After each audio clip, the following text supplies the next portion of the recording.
Isang makapigil hiningang eksena ang pumukaw ng pansin sa mga motorista at sa CLTV News Team nitong gabi ng May 30 sa Jose Abad Santos Avenue, Ciudad ng San Fernando. Tila si Spider-Man kasi na umaakyat ang ilang manggagawa sa isang billboard na hindi man lang nakasuot ng safety harness. Halos nakababa na ang dambuhalang tarpaulin ng maispatan ng aming kamera. Pero malinaw sa kuha ng aming long lens video footage at maging sa drone shot na hindi nasusunod ang Occupational Safety and Health Standard ng Department of Labor and Employment o DOLE sa aktong ito.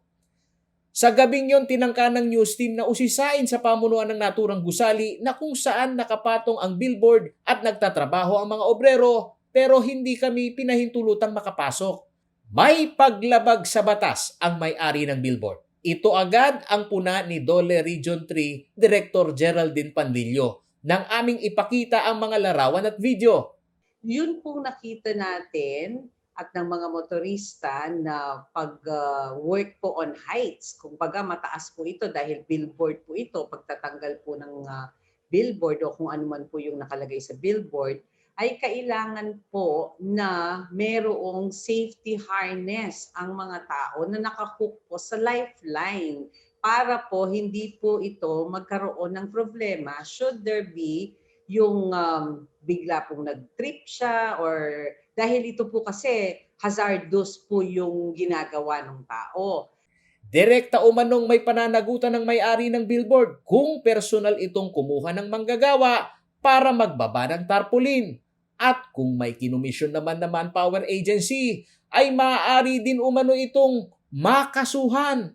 Maaari po kasing isang contractor, ngunit kung pagtanggal lamang po ito ng billboard, I would like to believe na kumuha po ng diretsong tao, diretso pong kumuha, direkta na kumuha yung may-ari ng billboard. Kasi po yung mga billboards, pag-aari po yan ng mga pribadong tao na siya po ang makukonsider natin na employer during that time. Kung hindi po siya kumuha ng contractor na magtatanggal nung billboard. Kung contractor naman po, ang empleyado ng mga taong nagtatanggal ng billboard, yung contractor. Paliwanag ni Direktor Pandillo, binibilang ang penalty kada araw sa isang employer na lumalabag sa Occupational Safety and Health Standard. Ito'y may multa na hindi bababa sa 50,000 piso. PPE itang harness. The harness is a part of the PPE. So, non-provision of PPE ita kanyan. So, papasok siya sa violation on non-provision of PPE. Alright. So, kaso usually when they bring down the billboards, 1 day lang yan eh. Yeah. So that will be a 50,000 peso administrative penalty. Iimbestigahan na raw ng DOLE ang naturang insidente. Hindi lamang ang nasa manpower services tulad ng construction, maintenance utility ang binabantayan umano ngayon ng DOLE sa pagpapatupad ng safety and health standard para sa mga manggagawa.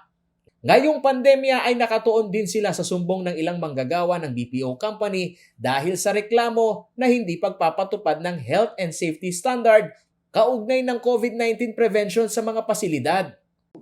Dakal tamo kay construction, minsan kay BPOs, lalo na kasi closed la rin, closed establishment. They have to operate with air circulation being a problem because dapat marimlan because of the equipments that they're using, the computers. Then kareng small manufacturing companies, usually retang high risk establishment. Hanggang sa mga oras na ito ay sinusubukan pa rin ng CLTV News na kunin ang panig ng pamunuan ng naturang gusali. Nananatiling bukas ang tanggapan ng CLTV para sa kanilang kampo. Paulo G. Santos, CLTV News.